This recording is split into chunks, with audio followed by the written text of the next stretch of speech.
Hello, welcome to my video series. This will be the first video in a hopefully a really interesting series on various topics that I've been interested in for a number of years. My name is Mitchell Stokely, and I'm the author of the Phantammeron series. It's a series of epic fantasy novels that will be released here in September or October of 2015. I kind of want to start off this first video by first apologizing, because this first video is going to be sort of a stream of consciousness type lecture. I don't have anything scripted here, so I'm just going to kind of follow through on some ideas and some things that have been on my mind for a while. But I do want to kind of share this with the public because my new novel series that's coming out, the Phantammeron, actually covers quite a bit of mythology, and I wanted to sort of talk about mythology in general and share my ideas with the public, because I feel like there's a lot of misinformation about mythology, especially in the last 10 or 20 years. I've come across some authors and some books, as well as a number of articles on the internet from around the world, where there's just a tremendous amount of misinformation, misunderstanding, even a little bit of naivete, I would hate to say, from a large number of people about the role of mythology, of mythopoeia, philology, linguistics, the role that all those things play in the study of mythology. I've noticed in the last 5 years, especially on the internet, there's just, I hate to say it, but a real dearth of information, and information that's helpful to those that are sort of diving into what mythology means to them personally. And it's kind of a difficult topic to talk about, so I'm going to try and be as clear as I can. I'm going to stumble a lot. It's just a very hard topic to cover. But for those of you that get a hold of my book, my first novel, and are kind of curious about how the Phantammeron was made and how the next 10 to 12 books in the series will be written, a lot of the things I'm going to talk about in these videos will sort of remove the veil of I don't know, uncertainty on that topic. But the main thing I want to start out here talking about is the idea of mythopoeia in literature, especially fantasy literature. And the main thing that I think the public at large is missing, and especially a lot of young authors, some established authors, a lot of lecturers, a lot of even professors that I've heard speak, the main thing that the public seems to be missing about this topic is that mythopoeia has very little to do with myths that are out there today. Mythopoeia is much more the exploration of the psyche, of the psychology of the individual. Myths and stories and fairy tales don't exist anywhere else in the world, the universe, except inside of you. And so the premise of these lectures, and I'll have probably several videos on the topic covering different subtopics on mythology and mythopoeia, the main thing that I kind of want you guys to sort of start to think about is mythopoeia in the realm of your own personal psychology, and myths existing as they relate to archetypes within you, within your spirit, your soul, your biology, your brain, however you want to define those things, or the spirit even. The role of mythology, the role of mythopoeia in literature, the act of using mythology in your writing, in your novels, in your storytelling, has nothing to do with really what's in books. It has nothing to do with even mythology that you see in movies or in theater. those are actually symbols that exist inside of you, and they're reflected upon society's mythology, of course, ancient mythology, in the Christian sense, pagan mythology. They do reflect upon those things, but if you've disassociated those symbols from the relationship they have to the human brain, the psychology of men and women, if you disassociate those symbols and those archetypes from the psychology of the human being, you've completely missed the role that they play in our society and in literature in general, in storytelling, in fairy tales. I think Carl Jung should be the start of where we all should begin in trying to understand the true role of mythology and how it affects us. We all have to realize that mythology lives in the psychology of the person, and it's different for everybody. Yet, as Joseph Campbell has said, those symbols are shared cross-culturally or within the culture, within the society, within the time and place of the individual. All those things affect the mythology. But the core of understanding how Mythopoeia reverberates through literature and through art, through fantasy writing, through the society, that has to begin and end in the psychology of the individual. And there's some fascinating things that some really educated men and women of the past have shared that I think our modern society has completely forgotten. Joseph Campbell is one of my heroes, and I think, if anyone is interested in starting out trying to understand what mythology really is, you should really start with Joseph Campbell and some major psychologists that I'll talk about. Robert Graves is another one, and there's a number of others. But Joseph Campbell really, really helped me to understand the role of mythology. And after realizing, how important mythology is in my own writing, it then allowed me to sort of explore the symbols like Celtic and Irish and Viking mythology. It helped me to explore what those symbols mean to me, not just on a psychological level, but on a cultural level, a historical level. And I started to understand what those symbols really mean. For example, in the Rig Veda, in the Prose Edda by Snorri Sturluson, he talks about how the Vikings believed that the earth was made from an ice giant, and that the dwarves were the maggots that burrowed within the flesh of the earth. That's a beautiful, tiny little passage out of this ancient book from Iceland. I think it's a 13th century manuscript. But when you hear those words and you think about, what does that mean?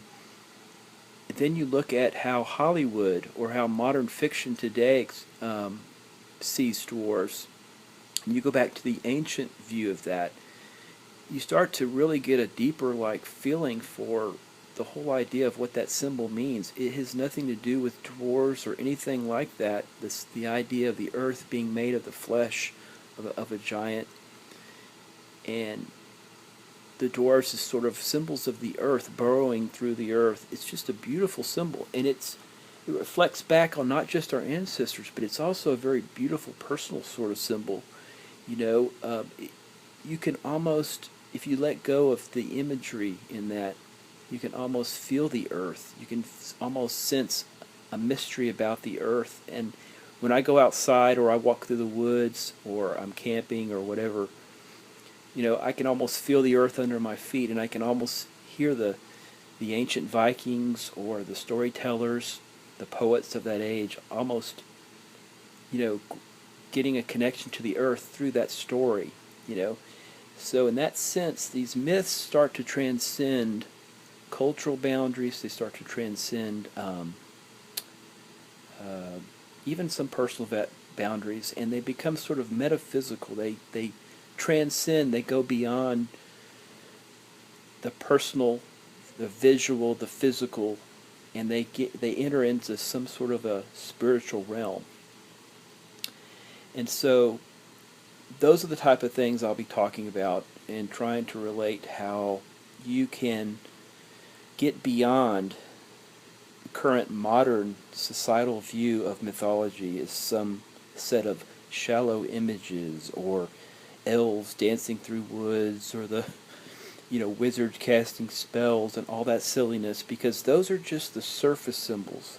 The deeper symbols, the real depth of mythology is inside of you, and it exists beyond those symbols. Those symbols are surface things that reflect something in your unconscious, in all of our unconscious, in the collective unconscious. And they can go as deep and be as rich and as varied and as meaningful as you want them to be. But if you let society, especially like today, if you let modern society sort of pigeonhole those things, you've missed the whole spiritual meaning. You've missed the personal meaning of those symbols. And that's why I really want to help people through these videos. I really want to encourage everyone to go back to the original fairy tales, the original documents that were written by these poets and these writers and these tribal shaman.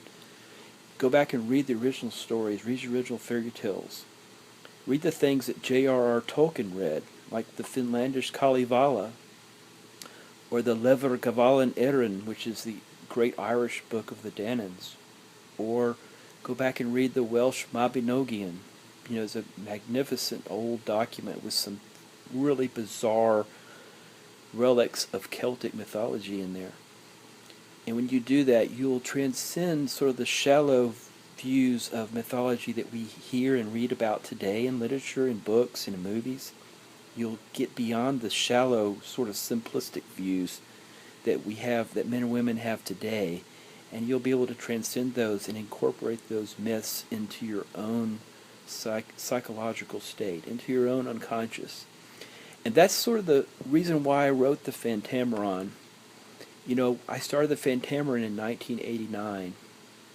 I was only 24 years old, and I was this young man, and had just finished the Silmarillion, which is Christopher Tolkien's magnificent book that he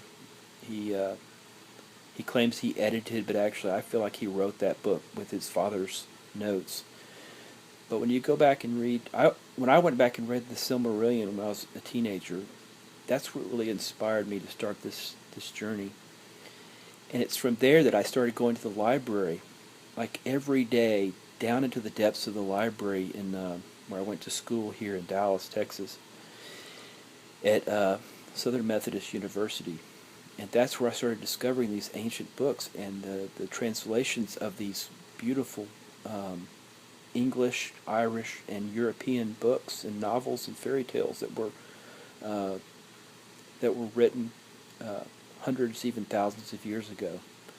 And that's when I began to explore mythology. I began to look beyond sort of the silly stuff that I saw in Hollywood, the stupid stuff that movie directors make, and the stupid things that people write about in modern fantasy. That so much of it is just not very good. It's all surface things. Are very artistic and talented people, but they're using mythology to express their personal frustrations with modern society. They're not using mythology to explore their psychological depths, the depths of those myths that exist in all of us.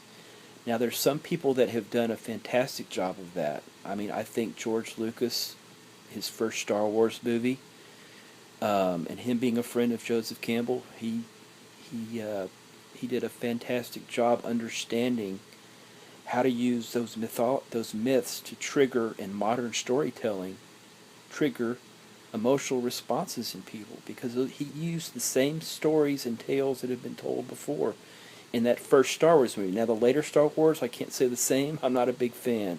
But the first Star Wars movie in 1977 was very much inspired with Joseph Campbell's help. And of course, Joseph Campbell has passed on, but he's the premier mythologist of our age. But again, I started writing the Phantammeron in the late 80s after discovering all these mythologies, and I started writing the book back in 1989, 1990, and this was before the internet. And again, my inspiration was going back and reading these unbelievably beautiful fairy tales and myths, most of them Western European, Indo-European mythology. And I'm still reading today. There's just so much stuff to read. It's just so magnificent, some of the stories in there, these ancient stories, these ancient pagan mythologies. They're just beautiful, beautiful, beautiful books. They've affected me emotionally. They've affected me spiritually. There's so many magnificent stories in there that, like, even beyond the Greek mythology, even if you're not a fan of Greek mythology, there's some beautiful English and Celtic fairy tales, Grimm's fairy tales. Even some of the childhood stuff that you probably read as a child is interesting. Hansel and Gretel, what a creepy, strange story that is. If you read that story, that fairy tale,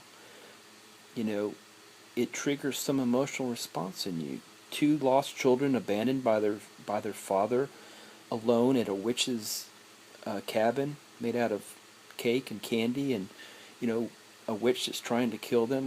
That's probably one of the most scary, probably the most frightening stories that kids could ever read. But that's just the tip of the iceberg of why we all need to reconnect with the cultural resources that have brought us to where we are in modern society. And the fairy tales and the mythologies, the pre-Christian stuff, is profoundly important.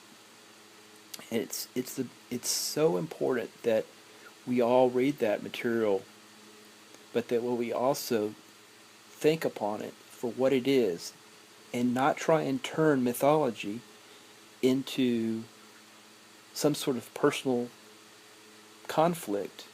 I think that's the thing that I see in a lot of fantasy literature today, that kids and men and women today, and in movies and in books, they're using mythology to write about their own relationship problems, their own love interests, their own struggles for power and money, their own inner family strife. They're using mythology to reflect upon their own unhappiness in the modern world, their own desperation, their own loneliness, their own joys and hates and loves and sadness. But that's not what mythology is for. Mythology doesn't reflect upon our own personal victories and failures in our own lives. That's not what mythology is supposed to do. It's not about swords and sorcery. It's not about children winning victories or men killing people on battlefields. It's not about women falling in love with rich millionaires. It's not about happy little fairies and horrible ogres and dragons that someone wins in a battle and gets to conquer the world, or someone who wants to be the king of this continent or that continent. Those are all personal reflections of modern day politics and modern day inter-family strife. I mean, how many of us have been married and divorced?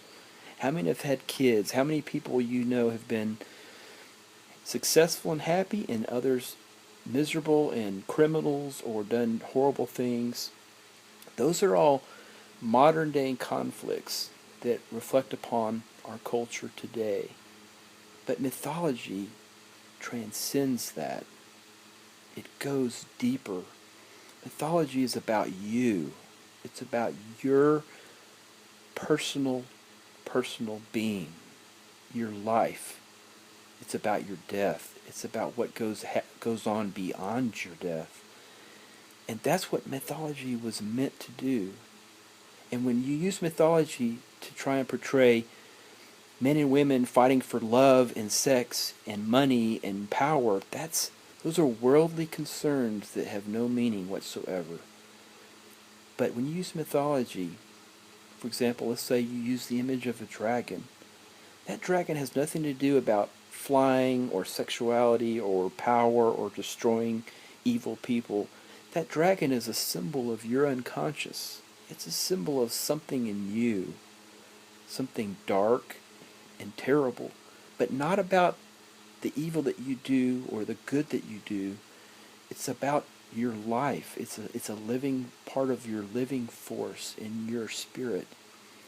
It's something that lives at the bottom of a dark pool that has something to say about you. You see? And when you think about mythology, when you think about mythopoetic literature, you think about just poetry. Poetry itself, when you read a simple poem, the meaning of it transcends the words, doesn't it? It transcends the meaning of the words.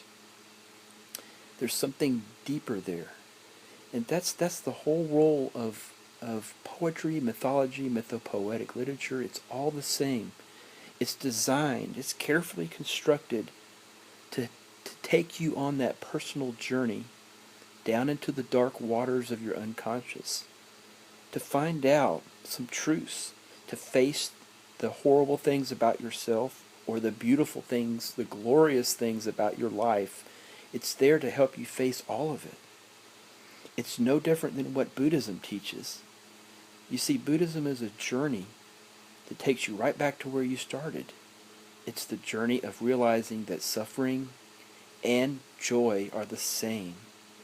But you can't figure that out. You can't know that, especially Western people with our huge egos. We can't learn that because we have such depth of our souls. We have such dark waters to explore. And it's important and it's critical that we get beyond, in mythology, we get beyond the superficial, shallow stuff. You know, sword battles and love affairs and romance and money and greed and winning in books and storytelling is about some shallow thing in your life that you've always wanted. But that has nothing to do with the meaning of your life, you see. When you're in a room alone by yourself and you have nobody and nothing, is an example, and that happens to very few of us. But if that ever did happen, that's when you would face the depth of yourself. And that's what mythology is supposed to do. And I can tell you that it's a journey that never ends because you have incredible depth. And the stories in mythology, just the stories in a single fairy tale, are little tiny paths, little walkways down into the unconscious. They're little paths down into the beauty that's buried deep inside of you. As Joseph Campbell says, the purpose of the journey, the inner journey, the hero journey, the monomyth, the purpose of that journey is for you to discover your bliss, to find your bliss. But you can't find that until you face all of the darkness that's down there. And that's what's so wonderful about mythology, because it's going to lead you to not just your own personal darkness, but the cultural darkness as well. And at the same time, the beauty and the glory and the grandeur of what it means to be human, as well as in your culture. And when I say in your culture, I mean each of us has come from a background, a place in the world that's different than other places. So we all have different relationships to mythology. But that's, again, going on that journey. You go to the depths and you come out of that journey and you come back into the light. And at the end of that journey, the purpose is for you to realize that life is more intense and more beautiful than it's ever been. And that's what mythology was meant to do. It was a spiritual journey. When the Druids or the shamans or the Indian chiefs or the Swamis or the Bodhisattvas, when all those people told those stories, told those bizarre myths of monsters and magic and all those strange things, they were designed simply to take the listener or the initiate on that spiritual journey and to come out of that horrible story, like a Ulysses, for example. When you come out of that long journey, that long hero battle, that long struggle that occurs in all these tales, when you come out of that journey, you have a more more intense connection to life, to your family, to love, to hate, to suffering, to joy, to happiness, to making everyone, to helping contribute to your country and to the people you love and giving back. That's the purpose of all of that. It's a very complicated, very rich, very detailed thing. The main thing you need to realize is that, and this is the reason I'm posting these videos or these talks, is that my goal through my own writing is not just to tell a good story or to share my wisdom or whatever, or even my ridiculous theories, but my goal is to help young people to turn away from the shallow, simplistic views of mythology that are filtering out there right now. There's just so much bad information that the main thing I want to help is young people to reject all of that stuff and go back and realize that mythology is not a simplistic, shallow view. It's not an elf standing on a cliff casting spells. It's not a dwarf looking for gold. It's none of those things. It's not even Greek mythology. It's even beyond Zeus or a Prometheus. It's beyond Lovecraft's Cthulhu mythos. It's beyond Tolkien's Gandalf. I can go on and on. Those are shallow symbols for the surface stuff. But inside of you are all those creatures. Inside of you is a deeper symbol and a more personal monster or symbol or being that you have to find. And you have to dig through and read the original mythology and feel what those trigger points are. When you read those old mythologies that are tied to your culture, and you listen to how they affect you spiritually, psychologically, listen to how those ancient stories really trigger in you something unique. Listen to the spiritual response that you have. Be very sensitive to the emotional effects some of those stories have. Some of those love stories are beautiful, by the way. I mean, I've read some beautiful love stories, romances that are influenced by mythology. I mean, I don't know if you're a King Arthur fan. There's King Arthur stories are beautiful. The relationships between those characters are interesting and unique. Listen to how those things affect you on different levels, not just emotional but spiritual, psychologically. And when you listen to those and you become cognizant of how simple symbols like that and archetypes and certain events and certain things in those stories, certain bizarre events in those tales, somehow they affect you. Somehow they have some kind of symbolic meaning that triggers something in all of us. If you become sensitive to those, then you'll have an awakening. You'll suddenly realize that there's something more to these stories than just what's on a movie screen or what's in a book. What's in a fantasy fiction book today or some Hollywood blockbuster. It's beyond superheroes and magic spells and wands. It's beyond people riding dragons, and finding treasure or killing the bad guy. It's something beyond all of that that's inside of you that those stories trigger. And when you start to become sensitive to that and start to really explore that, I promise you it will open up an unbelievable wealth of imagination inside of you. You'll start to see and experience things in your writing and inside of your spirit that you've never seen before.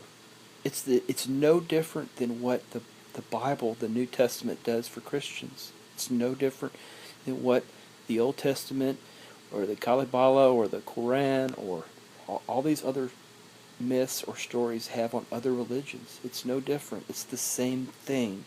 It's just in a different medium. It's just in a more primitive state. You don't even have to read mythology. You can turn to your own religion to experience all of these things, and people do every day. That's why, for example, I'm a Christian, and the Bible has got some unbelievably moving, stirring, magnificent stories. And it doesn't matter if you believe it's the Word of God or you don't. If you believe it's blasphemous or the truth coming from God's mouth, if you believe in the life of Christ or you don't, or Muhammad or whoever, it's your religion. It's the same experience. It's profound. The symbols in those stories affect you. The events affect you. The struggles of those men and women in those stories affect you beyond the story. You know, Greek tragedy is a perfect example of this. Greek tragedy was used for hundreds, almost thousands of years in theater in Greece and Athens to stir audiences. And that's why we still write tragedy today. Tragedy in opera, tragedy in storytelling. It's the same thing. But mythology transcends some of that. Mythology starts out tragic and goes beyond it. And it does it in very subtle ways. And so I'll try and end this lecture. I know I've rambled on enough, and I hope you've gotten something out of it. But my goal has been to sort of, grease the cogs here, to sort of loosen things up, hopefully for you, to sort of understand that mythology is about you. It's a very personal thing. And these symbols and these stories, some of them may not affect you, some of them may really affect you. That's why J.R.R. Tolkien's Lord of the Rings affects so many people. He's triggering all those symbols, all those things that he's read, he's used in his literature to affect you. And that's why I'm giving this lecture, is that you too can find what those things are. You don't have to be a linguist or a philologist to do that. You don't have to have those skills to find meaning. But you do have to think about psychology. You have to start to think about how these things affect you psychologically, because that's the key to mythology, is getting beyond the superficial meanings of how they relate to your personal life here on this earth. And you've got to start thinking about how they affect you separate from everyone else, how they affect you, the wars and things that go on inside of your head. And that's what mythology will help you do. It's a really incredible thing when you discover that. But I want to say one quick thing about J.R.R. Tolkien, and I'll be talking about Tolkien's work a little bit more, since I know he's had a profound effect on a lot of authors, and he's had an effect on me. But I want to say something about just one real quick thing to give you an example of how famous people have used ancient mythology, and J.R.R. Tolkien has certainly done that. I don't know if you've ever listened to or listened or read the words to the opera, The Ring opera by Richard Wagner.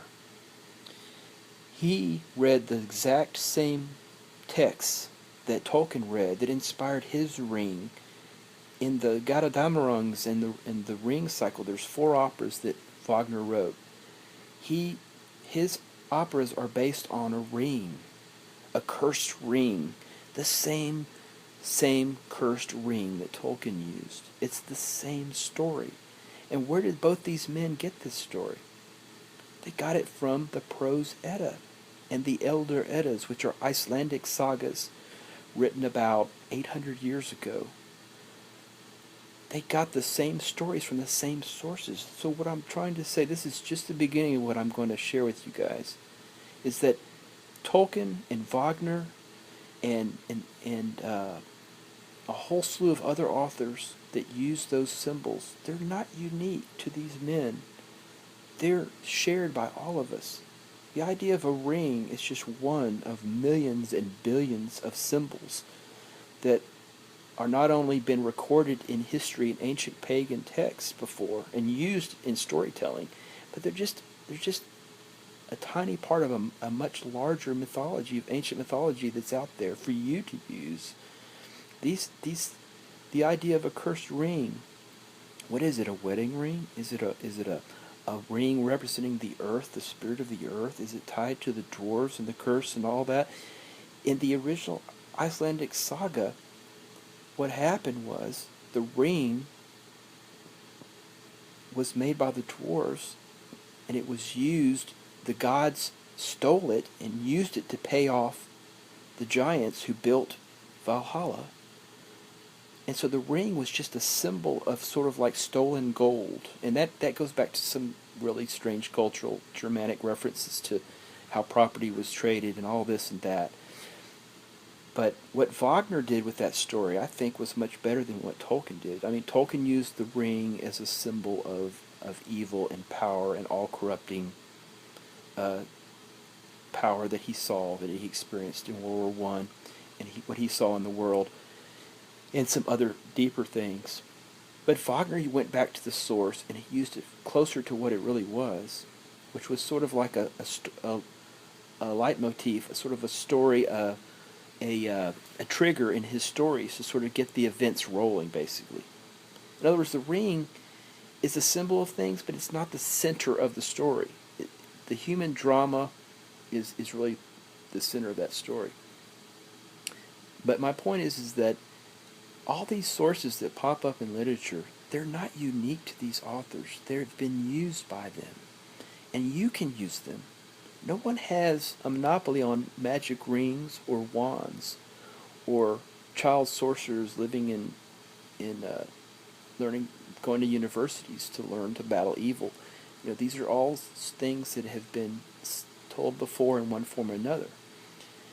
For example, read the Sorcerer's Apprentice was used by Goethe, and that's the story of a young magician who goes against the elder magician as an apprentice and uses his master's spells to summon up spirits of the dead to fill a tub with water.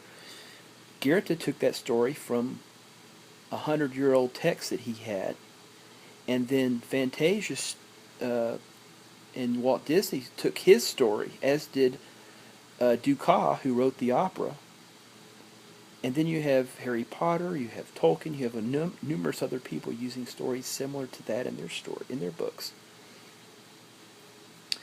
So we'll be talking about some of this stuff. I'll be giving you guys specific examples of some stuff that I've read in my library. I've got a big collection of mythology and books, and I just want to sort of crack the ice and just sort of with this video just sort of give you a taste of what I'm hopefully going to cover later on. But I know it's a lot to think about. It's hard to grasp, and I'm going to try and I'm trying to speak more clearly and use language that sort of connects with you and helps to help you guys understand sort of where I'm going here. But I do want to end by saying, I'm not saying everyone out there in literature today and movies is misunderstanding mythology. That's just not the case. There's just unbelievable number of people using mythology today, psychiatrists, psychologists, and professors and artists and musicians, and it goes on and on. But I think we live in an age of realism. We live in an age that's very shallow. We live in an age that's people are struggling for resources and money and power. There's a lot of people that had power that are losing power. We have a society that's changing. It's not the old hierarchical society we used to have, where certain people had everything and, say, minorities were stripped of power and money and everything. That's changing, and it's good it's changing. But there's a lot of people that are reacting to that change while writing books and writing movies that are about power and money and struggle and interfamily strife. We live in an age that's stripped of spiritual meaning. And I'm not talking about Christian, I'm not talking about religion. We just live in an age where the current generations in power have forgotten the spiritual lessons of just 30, 40 years ago. The men and women of 30, 40 years ago were so much more inspired than the people today. We just have a group of people that don't even understand these symbols anymore. I've heard so many lectures and seen so many movies that are devoid of spiritual meaning when it comes to mythology. I mean, even the Disney movies, so many of them, they're beautiful, they're visually beautiful, but the stories are devoid of meaning, devoid of spiritual meaning. And they're using mythology, they're using symbols without understanding what they really mean. And it makes you sad. I mean, I have a young son, and I take him to these movies, and he gets the shallow stuff. He gets the teenage angst and the love stories, and he gets the little flirting and all the little kids playing and laughing, but he's not given any of the spiritual meaning that those stories used to have, and that's what's so sad. I remember growing up and hearing like movies like Bambi, and crying, when the mother died in that movie. Well, today they'll never kill anybody in a movie. They'll never show any loss or any real sadness. It's all washed over.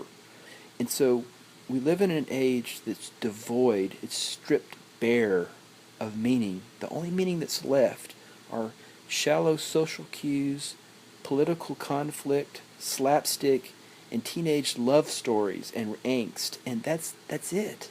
That's all we have left in our repertoire of entertainment. And I see this in literature too. We're writing books about dysfunctional, urban dystopia and assassins and wizards and battles over land and money and crowns and thrones and all of this.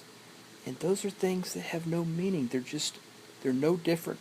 You could put those same stories and characters on politicians today, or put those on your girlfriend or boyfriend, those love stories. They all are the same. They're all the same shallow, simplistic stories about how unhappy we are, how much money we want, how much we want to be loved and adored, how much fame or political control we want, how we want to change the world back to the way it used to be, or we want to gain for ourselves all this attention. Those are shallow, simplistic human needs, but they have nothing to do with the more profound mythological things that go on inside of the individual, the spiritual lessons, the spiritual journeys that you can find through good mythology. And so I'm going to end this video now. This is just a taste of what Mythopoeia really is and what I'll be going into next time. Just realize the definition of Mythopoeia is myth-making. And you can't make your own myths until you figure out what myths are there and what exists inside of you, separate from everyone else in your life. There's a story to be told inside of you that goes beyond your needs in this world. There's a spiritual hunger, there's a spiritual need in you that transcends even your religion. And you can begin to capture that by reading the ancient mythologies, the ancient texts. And I'll be going into that next time. All right, thanks a lot for listening.